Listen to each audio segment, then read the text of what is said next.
Assalamualaikum warahmatullahi wabarakatuh.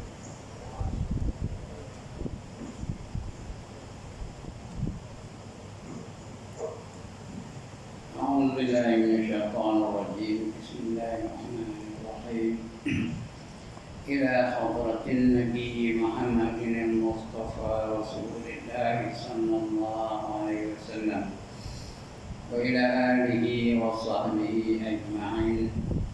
وإلى حضرات جميع الأنبياء والمرسلين عليهم الصلاة والسلام وإلى حضرات جميع الأولياء والصالحين وجميع المؤمنين والمؤمنات والمسلمين والمسلمات الأحياء منهم والأموات وإلى حضرات آبائنا وأمهاتنا وأجدادنا وجداتنا وعشيرتنا ومعلمينا ومن لهم حقوق علينا شكر الله لهم الفاتحة.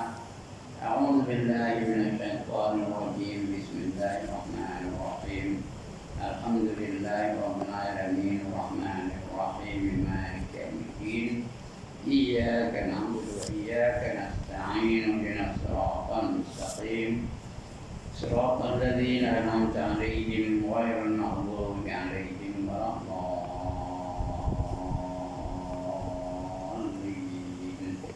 آمين. الحمد لله نحمده ونستعينه ونتوب إليه ونستغفره ونعوذ بالله من شرور أنفسنا ومن سيئات أعمالنا. من يهده الله فلا مضل له ومن يضلل فلا هادي له. رب اشرح لي صدري ويسر لي أمري واحلل عقدة من لساني يفقهوا قولي. سبحانك لا علم لنا إلا ما علمتنا إنك أنت العليم الحكيم. ولا حول ولا قوة إلا بالله العلي العظيم. أما yang dimuliakan Tuan Pengurusi dan ahli jabatan kuasa masjid, yang berbahagia tuan-tuan imam, tuan-tuan bilal, tuan-tuan guru, para alim ulama tempatan, ustaz-ustaz, ustazah-ustazah, pemimpin-pemimpin setempat, seterusnya tuan-tuan, puan-puan, hadirin hadirat, muslimin muslimat yang dirahmati Allah sekalian. Sebagai permulaannya, jangan kita rasa jemu, jangan sedih untuk menyatakan kesyukuran kepada Allah Subhanahu Wa Taala di atas segala nikmat-nikmat yang dilimpahkan olehnya kepada kita selama hidup kita ini, yang kalau nak dibilang, nak dikira, nak dihitung tidak terkira olehnya. Jadi mari kita sama-sama mensyukuri nikmat itu supaya kita sentiasa dapat pertambahan nikmat itu dari Allah Subhanahu Wa Taala. Karena Allah dah janji, la in syakartum la azidannakum. Barang siapa bersyukur dengan nikmat aku, nescaya aku akan tambah nikmat itu baginya. Yang ditambah bukan bilangannya, tapi ditambah keberkatannya. Mari kita sama-sama bersyukur dengan nikmat Allah. Paling penting, nikmat yang kita terima dari Allah Taala ialah nikmat iman dan Islam. Kita kena jaga iman dan sungguh-sungguh. Jaga Islam sungguh-sungguh. Takut kita dikira tak beriman oleh Allah SWT disebabkan perkara-perkara yang kita lakukan boleh membatalkan syahadat kita, boleh merosakkan iman kita. Nanti kita ingat kita beriman, kita ingat kita Islam, tapi Tuhan tolak keimanan kita, Tuhan tolak keislaman kita. Jadi kita murtad, atau jadi kita musyrik, atau jadi kita mulhid, atau lebih teruk lagi jadi munafik. Itu salah. Mudah-mudahan kita akan menjaga iman ni. Dan tajuk kita malam ni pun perkara-perkara yang membatalkan iman, yang membatalkan syahadat. Di mana seorang itu boleh jatuh kepada sebagai orang non-Muslim atau orang yang tak beriman, ataupun kata kasarnya kafir. Di mana seorang itu boleh jadi kafir. Di antaranya seronok dengan ke undang-undang penjajah. Di antaranya tak seronok dengan Islam, merasakan Islam itu menekan. benci dengan hukum-hukum Allah Taala, menukar hukum Allah dan sebagainya. Itu semua boleh merosakkan iman katanya. Kena jaga akidah kita. Nah, sampai mati kena jaga. Mudah-mudahan kita mati dalam keadaan beriman. Itu yang selalu diterima doa tu, Allahumma akhirna bil iman wa amitna bil iman. Ya Allah, hidupkan kami dalam keadaan beriman dan matikanlah kami dalam keadaan beriman. Bila beriman, baru dikira oleh Allah segala ibadah kita. Sembahyang kita diambil kira, puasa kita diambil kira, sedekah kita diambil kira, baca Quran kita diambil kira. Semua akan dinilai oleh Allah Taala. Tapi kalau kita dianggap tak beriman, semua ditolak oleh Allah. Masuk dalam kubur, siap duduk. Tak diterima Allah Taala apa saja ya. Jadi mudah-mudahan kita dapat mengekalkan iman kita sampai kita padam. Dan malam ini kita nak sambung lagi pembacaan kita tentang perkara-perkara yang membatalkan iman. Siapa ada kitab yang rumi, buka muka surat 345. Yang Jawi saya tak tahu. Siapa ada Jawi, buka muka surat berapa? Siapa tak ada? Tak ada tu orang lupa kan. Benda tak ada apa nak bawa kan. Yang tak kitab tu dengar aja. Yang gaduh ya, tak kitab tu bukan maknanya tak baik. Sekurang-kurang dia hadir dalam majlis ilmu tu dapat pahala kita ya. Kerana kata Nabi, kun aliman au muta'alliman au mustami'an wala takur rabi'an. Jadilah kamu orang yang mengajar. Orang mengajar tak jalan seorang je lah dalam satu masa. Belum ada ustaz di depan ni, banyak ustaz ni, tapi dia tak mengajar. Seorang dia jadi pengajar malam ni. Au muta'alliman ataupun belajar. Orang belajar, nak ada nota, nak ada kitab, nak ada apa, rujukan dan sebagainya, itu orang belajar. Au mustami'an. Ini kebanyakan tuan-tuan yang berubah ni, mustami'an, pendengar, dengar. Cuma jangan cakap lah. Jangan sembang ketika tuan guru tak mengajar. Nak nanya tuan guru tak apa, sembang tak boleh. Barang siapa berkata-kata pada 5 tempat, ditakuti dia dibangkitkan Allah sebagai babi hitam. Pertama, orang yang berkata-kata urusan dunia dalam masjid. Ketika orang-orang yang berkata-kata ketika Quran sedang dibaca, hal dunia tak ada sangkut paut dengan akhirat. Ketika orang yang berkata-kata di dalam hal dunia ini dalam majlis ilmu. Yang keempat, orang yang berkata-kata dalam majlis kematian. Yang kelima, orang-orang yang berkata-kata urusan dunia di tanah perkuburan. Nanti akan dibangkit Allah seperti babi hitam. Sebenarnya tengah. Jadi ketika majlis ilmu yang sembang, yang cakap. Kalau tanya tu guru tak apa? Ustaz minta izin. Macam saudara Jamil selalu, Ustaz minta izin. Minta izin dulu. Tak apa ya. Tapi jangan sembang. Ini jam ni beli di England, tak payah lantak beli di mana pun ya. Alright. Malam ni kita baca sambung lagi. Muka surat 345, perkara-perkara yang membatalkan iman ya. Sekiranya orang-orang yang mengaku muslim itu memikir bersungguh-sungguh. Kalau dia mahu fikirlah. Sebab Allah datangkan akal bagi kita, otak kita boleh berfikir. Sebab kita ni manusia jadi makhluk yang paling mulia. Kerana kita, akal kita boleh berfikir. Kerana boleh berfikir, kita jadi orang yang mulia. Padahal makhluk-makhluk lain tu banyak yang lebih kuat daripada manusia, banyak yang lebih besar daripada manusia, tapi dia tidak dimuliakan oleh Allah Ta'ala. Tapi kerana boleh berfikir, manusia jadi mulia. Yang jadi sultan manusia, yang jadi gubernur manusia, yang jadi raja manusia, yang jadi presiden manusia. Ada pun harimau jadi presiden, ada pun singa jadi presiden, ada pun gajah jadi raja. Manusia aja. Kerana Allah dah khabar dengan kita kan. Walaqad karramna bani Adam wa hamalnahum fil barri wal bahr wa razaqnahum minat thayyibat, kata Allah. Sesungguhnya kami telah memuliakan anak Adam. Manusia ni Allah muliakan. Manusia saja Allah izinkan jadi presiden, manusia lah Allah izinkan jadi raja, manusia lah Allah izinkan jadi gubernur, manusia lah Allah izinkan jadi duta dan sebagainya. Wa hamalnahum fil barr wa hamalnahum fil barr wal bahr, dan diberi mereka tunggangan di daratan dan di lautan. Manusia saja yang ada kenderaan. Di daratan macam-macam kenderaannya, di lautan macam-macam kenderaannya. Sekarang ni di udara pun ada kenderaan untuk manusia. Wa razaqnahum minat thayyibat, dan diberi mereka rezeki yang baik-baik. Rezeki yang paling baik manusia. Nasi aja ada berapa jenis nasi? Roti ada berapa jenis roti? Banyak tak? Nasi lemak ada, nasi minyak ada, nasi bukhari ada, nasi hujan ada, hujan panas ada. Lagi nasi apa? Nasi tomato ada. Nasi biryani ada, nasi Arab ada. Banyak nasi goreng, berapa banyak nasi goreng? Nasi goreng kampung ada, nasi goreng ayam ada, nasi goreng Cina ada, nasi goreng USA pun ada. Banyak tak? Itu makanan untuk manusia. Ada pernah tengok gajah makan nasi paprik.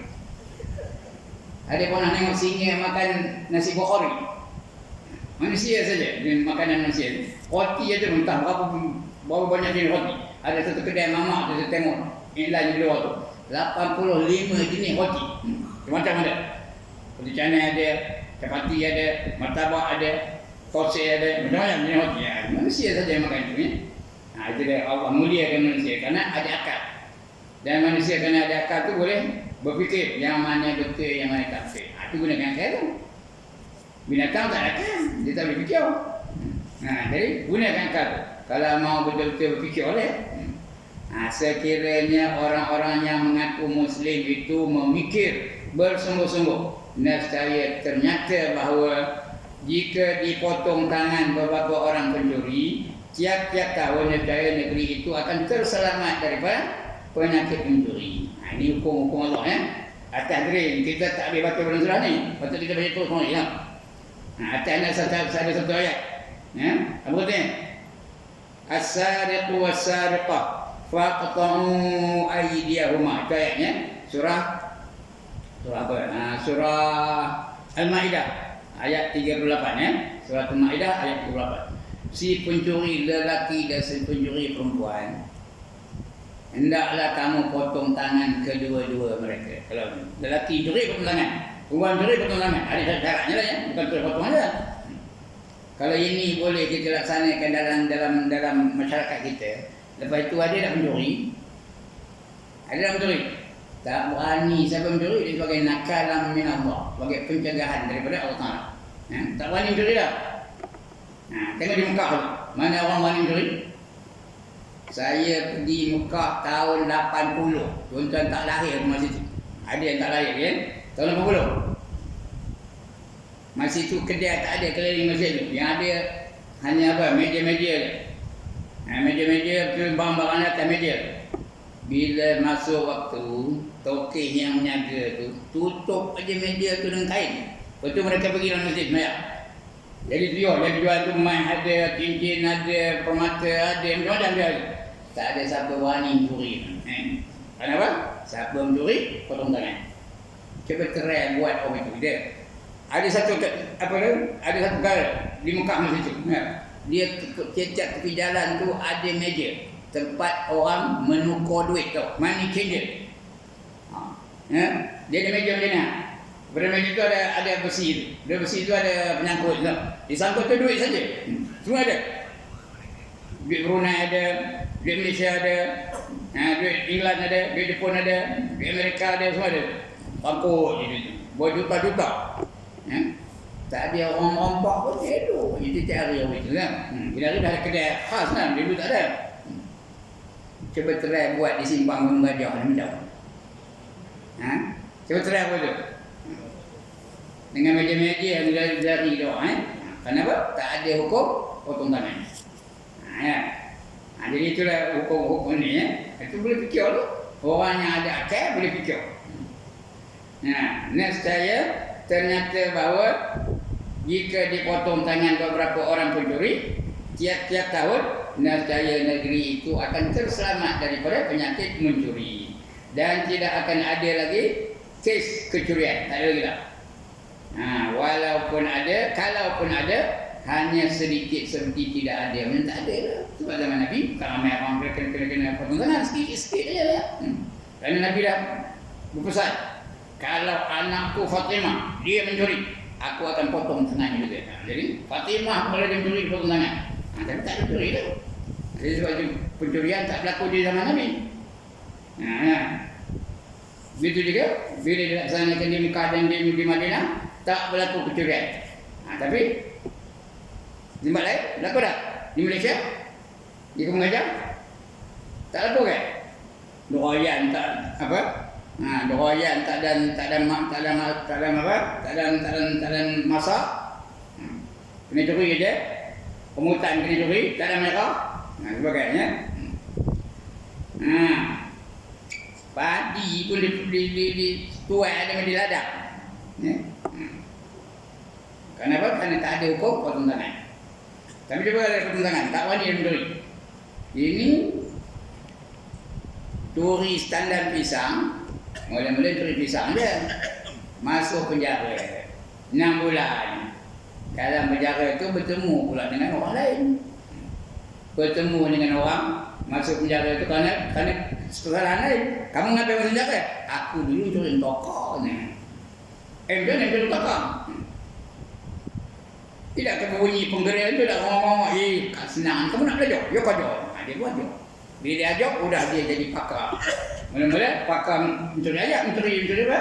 Pakar mencuri pisang. Betul? Udah pakar mencuri tokok. Itu dia buat orang lain. Kenapa kamu masuk penjara? Aku dulu suka pecah rumah. Aku bukan yang pecah rumah dia. Itu kena tangkap, kena masuk penjara. Tidak ketuanya tu ngamuk kamu ni. Senang aja. Buka lah. Tahu buka je kau. Serah ni belajar ilmu buka. Tahu ilmu buka? Tahu ke buka? Kamu baca ni terkenal bab buka dulu kan? Dia pun ada bab buka. Tuan dia bunyi tak lah. Tuan bunyi. Ilmu siapa pada nak? Ilmu buka kan? Agak ni lah. Niat ni song mata kaji semalam. Tidur ke rumah. Agaknya. Jadi dah berapa kepakaran? 3. Mula-mula mencuri pisang, betul mencuri apa? Mencuri tokar, betul? Pecah rumah. Betul dia bawa seorang lagi. Kenapa kamu masuk penjara? Aku ni mencuri ayam dulu. Tangkap yang kamu mencuri ayam. Tidak berbunyi ayam tu.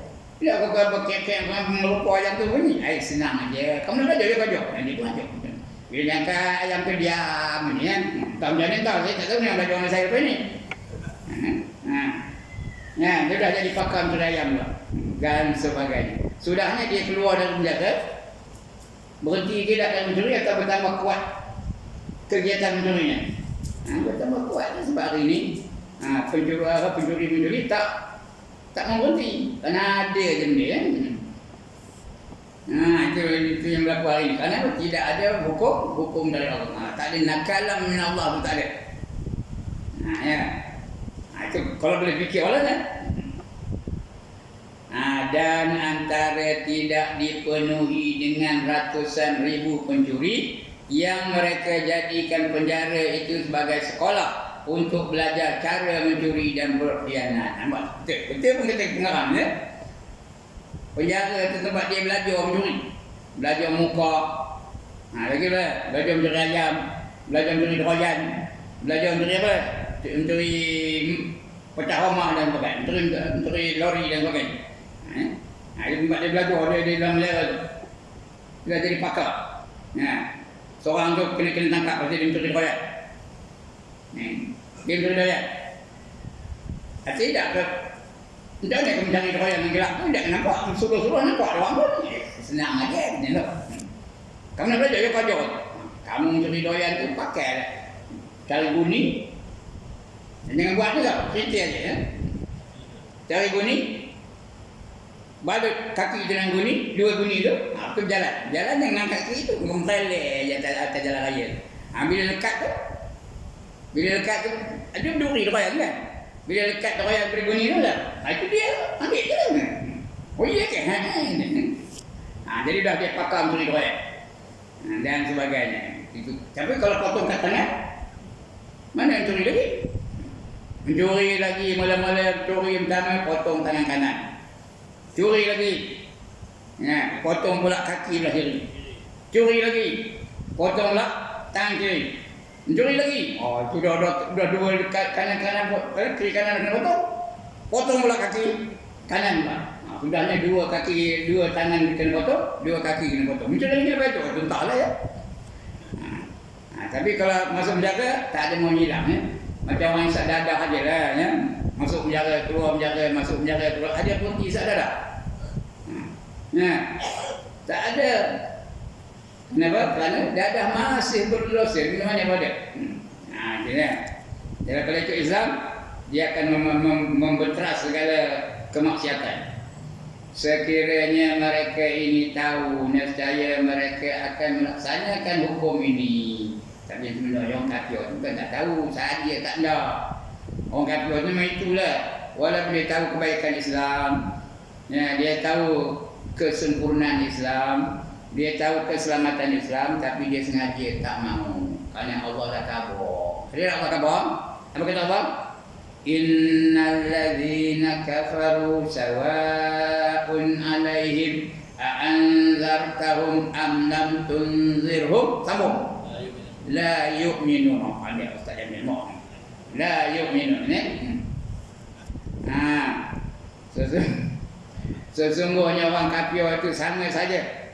Sama ada kamu ancam mereka atau kamu pujuk mereka, mereka tetap tidak beriman. Itu orang kafir. Alright. Sekiranya mereka ini tahu, nescaya mereka akan melaksanakan hukum ini, tetapi mereka masih berkekalan di atas kebatilan mereka, agar penjajah dan orang-orang yang mereka anggap maha guru itu, ini mengagung-agung penjajahnya, dianggap sebagai maha guru, berpuas, mereka nak memuas hati penjajah ni, berpuas hati. Dan jauh sekali mereka akan berpuas hati dengan kita. Mereka tak mau. Mereka tu orang Nasrani, orang Yahudi. Mana-mana mau dia puas hati dengan orang Islam. Allah dah khabar kan? Walan tarda ankal yahud lagi, walan nasara sambung hatta tattabi'a millatahum. Tidak akan redha orang Yahudi dan orang Nasrani itu kepada orang kamu Islam, sehingga kamu ikut cara hidup mereka. Kalau kita ikut, baru mereka itu. Kita ikut apa? Ekonomi kapitalis. Undang-undang ikut otak. Undang-undang apa? Kenegaraan ikut otak. Tak ada ikut Quran. Lagi hiburan ikut apa? Ikut hedonism. Tahu apa hedonism? Hiburan liar.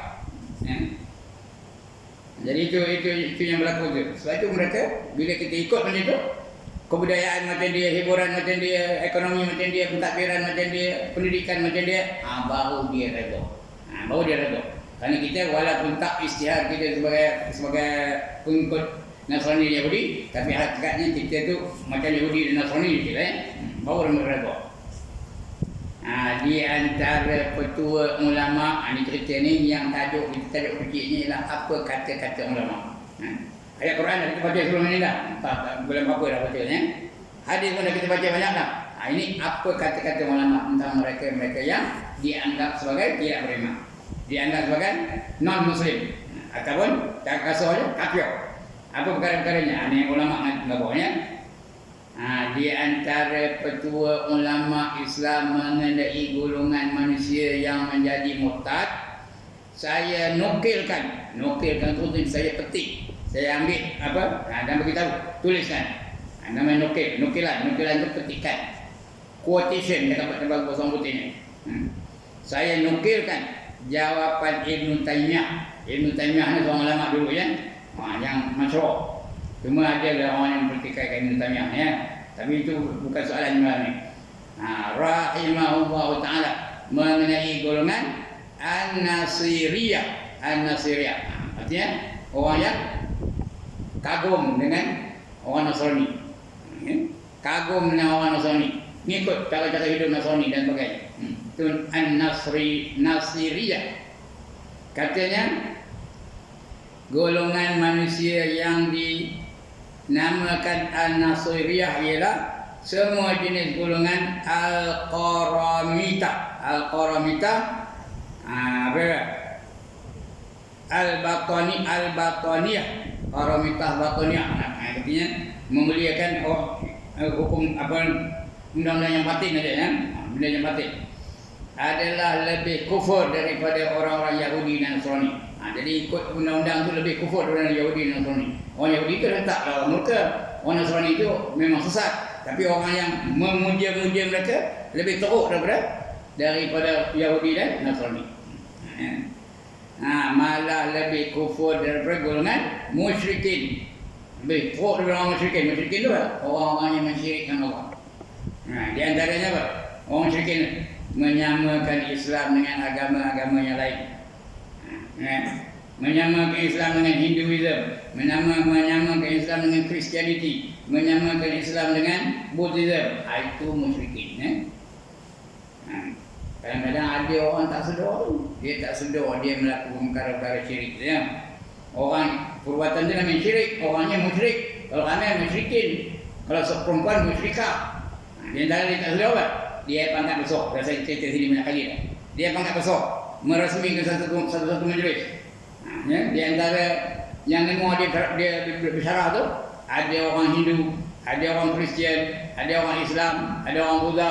Nak ngambil hati semua orang, dia kata apa? Semua agama adalah baik. Semua agama adalah baik. Biar orang seronok, orang Kristian seronok, orang Islam seronok, orang Buddha seronok, orang Hindu seronok. Sebenarnya kenyataan itu adalah kenyataan yang syirik. Syirik khafi, syirik yang tersembunyi. Dia tak sedar bahawa dia telah melakukan perkara syirik. Syirik itu tapi orang. Jadi tuan-tuan yang pangkat besar tu jaga sikit perkataan dia. Jangan nak ambil hati semua orang, semua agama adalah baik saja. Yang baik hanya Islam sahaja. Inna dina indallahil Islam. Tidak malam tu imam pimpin gitu ya. Sesungguhnya agama yang diridhai Allah hanyalah Islam. Lain semua tuan tak ragak ya. Jadi lagi itu namanya mensyirikkan Allah tu. Lebih teruk daripada musyrikin tu. Jadi yang mana yang apa mengandung bukan mengandung apa? Mengagung-agungkan. Lebih teruk daripada Yahudi sendiri, lebih teruk daripada Nasrani sendiri. Mengagung-agungkan Yahudi dan Nasrani itu. Penyokong tu lebih teruk lagi. Kerana mereka di kalangan orang yang beriman tu saja. Jadi orangnya dia beriman tak? Rupanya dia dah tak beriman. Itu yang lebih teruk tu. Bahaya mereka terhadap umat Muhammad lebih besar daripada bahaya orang-orang kafir. Bangsa Tatar. Tatar tahu? Tatar ni bangsa apa ni yang dia daripada Asia, yang menawan, yang mengalahkan tentera Islam di Baghdad dulunya. Tapi akhirnya Tatar tu mereka pula menjadi pejuang Islam yang tegak, yang bagus ya. Asalnya habis. Segala kitab-kitab Islam tu dicampak di muka sungai Tigris, sungai Euphrates habis. Naik hitam sungai. Dawat-dawat tu udah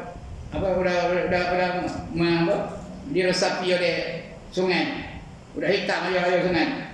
Habis kitab-kitab beribu-ribu kitab dicampak di sungai. Tapi akhirnya mereka menerima Islam. Itu Tatar ya.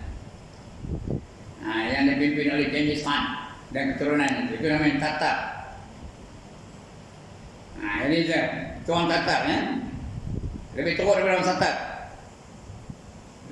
Besar daripada bahaya orang-orang kafir, bangsa Tatar, orang-orang Eropah dan lain-lain. Kerana golongan Nasrani dan Al-Qaramita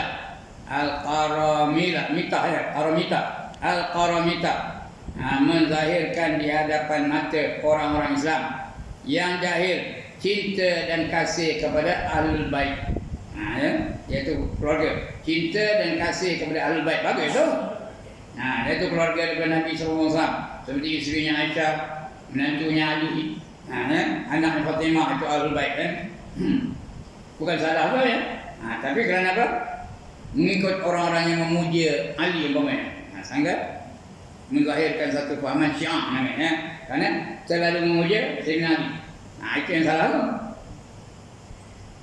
Yang menzahirkan di hadapan mata orang-orang Islam itu yang jahil cinta dan kasih kepada Ahlul Bait, iaitu keluarga baginda Rasulullah. Mereka sebenarnya tidak beriman kepada Allah, kepada Rasulnya sallallahu alaihi wasallam dan kepada Al-Quran.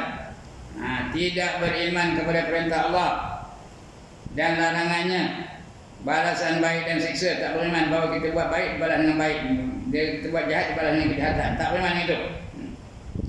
Ya. Tak beriman dengan siksa. Siksa dalam hidup dan di dunia pun disiksa Allah Ta'ala. Nak mati disiksa Allah Ta'ala. Masuk kubur disiksa Allah Ta'ala. Bangkit dalam kubur siksa. Di padang mahsyar siksa. Ketika hisab siksa. Ketika mizan disiksa. Menuju siratul mustaqim kena siksa. Jatuh dari titik siratul mustaqim masuk mana? Masuk neraka lagi kena siksa. Jadi dia tak beriman mana ada siksa. Dah mati-matilah kena. Tak beriman dengan kebangkitan. Tak beriman bahawa orang yang dah mati akan hidup semula. Itulah bagi teruk tu. Iaitu seksa syurga baik dan seksa, syurga dan neraka tak percaya. Dan tidak beriman kepada seorang nabi. Tak beriman kepada seorang nabi pun sebelum Nabi Muhammad sallallahu alaihi wasallam. Dia hanya percaya Nabi Muhammad je. Jalan tak percaya. Nabi Musa tak percaya, Nabi Isa tak percaya, Nabi Nuh tak percaya, Nabi Ibrahim tak percaya, dia hanya percaya Nabi Muhammad. Tak betul kata ya. Semua tak betul. Kita orang beriman mesti percaya semua kepada Rasul-Rasul sebelum Nabi ni. Tak ada pilih-pilih. Tak ada pilih yang ni terima, yang ni tolak, tak ada. Bukan macam orang Nasrani. Orang Nasrani dia percaya semua tapi tak percaya kepada Nabi Muhammad. Bukan yang macam orang Yahudi. Orang Yahudi percaya benar, dia setakat percayakan Nabi Musa, tak percayakan Nabi Isa dan tak percayakan Nabi Muhammad. Tapi kita percaya semua sekali. Daripada Nabi Adam sampai kepada Nabi Muhammad SAW kita beriman dengan ini. Percaya betul. Ya, tak percayakan syurga dan tak percaya neraka dan tidak beriman kepada seorang Nabi pun sebelum Nabi Muhammad SAW dan kepada mana-mana agama yang dahulu. Malah mereka ditakwilkan kalam Allah. Mereka mentakwilkan. Takwil seperti memberi makna yang lain. Itu namanya takwil. Memberi makna yang lain. Bukan makna asal. Takwil. Kadang ada dalam Quran kita seperti ayat yang bagi mutasyabihat. Ayat yang sama-sama. Yang itu yang nak mentawil itu bukan kita. Yang nak mentawil dia adalah ulama-ulama. Kita tak ada hak nak mentawil ayat-ayat Quran. Jadi ni mentakwilkan kalam Allah dan hadis-hadis Rasulnya yang ma'ruf tu semua orang tahu di kalangan ulama Islam. Dengan takwil dan ditakwilkan yang mereka reka-rekakan. Bukan takwil ikut ilmu mereka, takwil yang direka-reka oleh mereka. Ikut otak dia mereka. Rekaan sendiri. Mereka mendakwa takwilan itu adalah ilmu batin. Itu ilmu batin. Dia mentakwil. Yang kata ilmu batin. Dia tidak yang batin saja. Kamu semayang di kulit saja. Orang tak nak kulit. Kita nak apa? Nak isi. Ada ke benda tu? Buah-buahan tak ada isi. Tak ada kulit. Ada? Dia nak ada dua-dua. Hendakkan isi. Buku kupas dulu kulitnya baru dapat isi. Ini dia nak isi aja. Kulit tak nak. Kamu semayang tu kulit aja. Kamu puasa tu kulit aja. Kamu pakai jubah tu kulit aja. Itu nak isinya. Hati kena jaga baik. Semayang hidup. Baik hati orang tak semayang. Itu sebab itu tuan-tuan dan puan-puan, kalau nak mengikut mana-mana tarekat, pastikan akidah tu beres dulu. Akidah beres. Ibadah pun beres. Faham hukum Allah. Mana dia wajib, mana dia haram, mana dia sunat, mana dia makruh, dia tahu. Mana yang harus, dia tahu betul. Dan dia bertindak sewajarnya. Barulah boleh ambil tarekat. Tarekat itu bukan salah. Ya, tarekat tak salah. Tapi yang salahnya orang yang bertarekat. Ya, itu yang salahnya. Mereka mengatakan bertentangan, apa saja pendapat mereka itu bertentangan dengan ayat Quran, bertentangan dengan hadis Nabi sallallahu alaihi wasallam. Itu tarekat yang salah, ya. Bukan tarekat yang salah, dia yang salah, orang yang salah.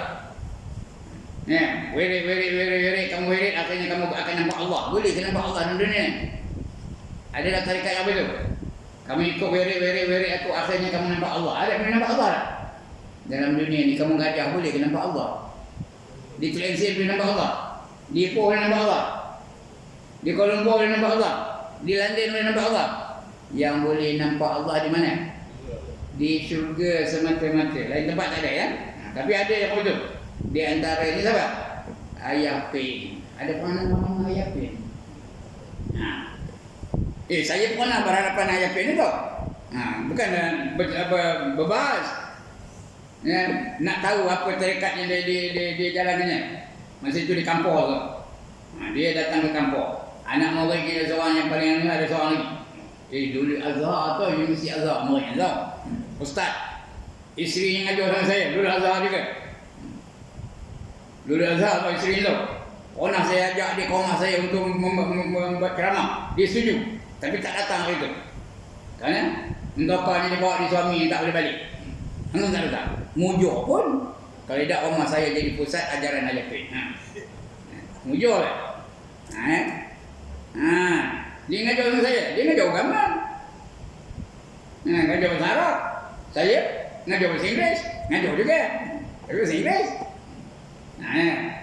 Saya satu minta tolong dengan dia. Suruh bariskan. Mana ayat-ayat yang tak ada baris itu bariskan. Dia pandai lah bahasa Arab. Itu jadi murid tegar Al-Yaqin. Kita ada lagi. Masih hidup dia. Tudung dah hidup. Tudung dah hidup. Mereka dah mengaku kafir supaya tidak kena dakwa. Kerana orang kafir tidak ada undang-undang yang boleh mendakwa mereka. Mereka mengaku dari zaman kafir. Itu dia. Dia ngaku macam mana? Kalau kamu ikut tarikat aku, kamu akan nampak alam mahsyar. Kamu akan nampak alam kubur. Kamu akan nampak titik siratul mustaqim. Kamu akan nampak syurga neraka. Di akhirnya menjurus ke arah kamu akan nampak Allah. Tapi tak ada khabar begitulah, bukan jelas begitu. Tapi seolah-olah bagi kami faham, akhirnya kamu nampak Allah. Kalau kita tak nampak macam mana nak kena? Kena nak kena. Jadi itu je lah. Saya fikir orang dalam hati saya. Nabi Musa nak tengok Tuhan pun tak dapat. Dia lebih mulia daripada Nabi Musa kan? Apa kata Tuhan bila Nabi Musa nak tengok dia? Apa kata Tuhan? Lan tarani, kamu takkan dapat melihat aku. Ini ayat lebih mulia daripada Nabi Musa. Itu je malam itu dia sepi. Dia jamu bihun, makan bihun malam tu rumah dia. Rumah ustaz tu, bukan rumah ayat pilnya. Makan bihun, kenyang, jadi dah itu je. Ada yang ikut dia sampai ke Terengganu. Jadi murid setia. Jadi orang nombor dia, orang kampung tu. Jadi orang nombor dia ayah pilnya, orang kampung. Tu sebut nama lah. Dia duduk kampung. Baik benar orangnya. Tapi tu dia jadi orang nombor dia. Kerana terpengaruh dengan apa? Kerana tak ada ilmu. Dia tahu benda-benda itu bertentangan dengan akidah yang apa tu, maka dia ikut juga. Sudahnya ayah pin mengaku jadi apa? Jadi Tuhan langit. Itu lumpuh. Ada Tuhan dia lumpuh. Lepas tu mati. Dari dah mati dah. Tuhan mati kan? Kalau Tuhan tu mati bukan Tuhan namanya. Kira-kira. Alright, sikit lagi tuan. Jadi itu ya. Dan kepada mana-mana agama yang dahulu malahan mereka takwilkan kalam Allah dan hadis-hadis Rasulnya yang ma'ruf di kalangan ulama Islam. Dengan takwil dan ditakwilkan mereka itu reka-rekaan mereka saja. Itu reka-reka aja. Bukan betul. Reka-rekaan mereka sendiri. Mereka mendakwa takwilan itu adalah ilmu batin. Itu ilmu batin. Aku dapat ilham ya. Mungkin takkan dia dapat wahyu, dia dapat ilham ilmu batin. Mereka menganggap mereka berhak dan bebas dalam mengubah nama-nama Allah. Dia bubuh nama-nama lain selain daripada nama yang 99 nama tu, Asmaul Husna, tu bubuh nama-nama lain pula. Ayat-ayat dalam kitabnya pun dipindah-pindah. Dan kalam Rasulullah SAW memang dipindah-pindah ataupun diubah suai. Ikut selera mereka.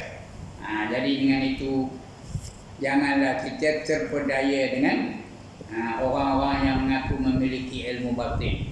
Walaupun ada perkara-perkara yang agak-agaknya yang di luar kebiasaan berlaku, jangan kita terpengaruh dengan itu. Kalau nak belajar ilmu tarekat pun, mantapkan dulu akidah tu. Kenal betul sifat yang wajib bagi Allah, sifat yang mustahil atasnya, sifat yang harus tu. Kira-kira kenal betul.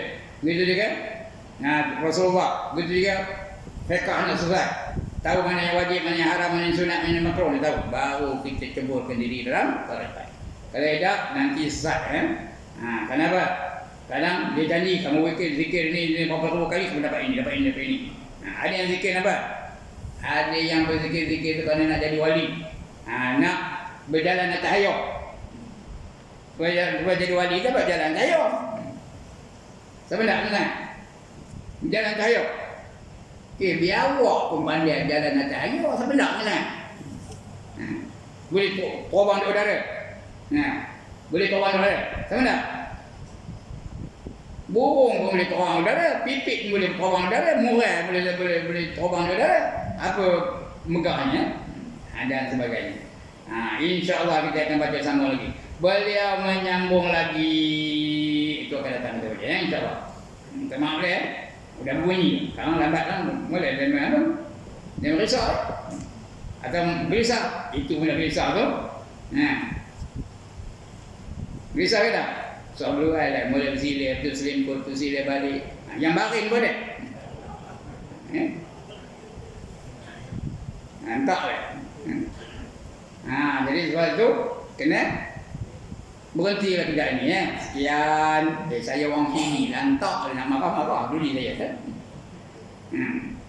Sekian dulu aku qauli hadza wa astaghfirullahal azim li wa lakum wa lisairil muslimin wal muslimat wa ya fawzal mustaghfirin wa ya najatat taibin. Assalamualaikum warahmatullahi wabarakatuh. A'udzu billahi minasyaitonir rajim. Bismillahirrahmanirrahim.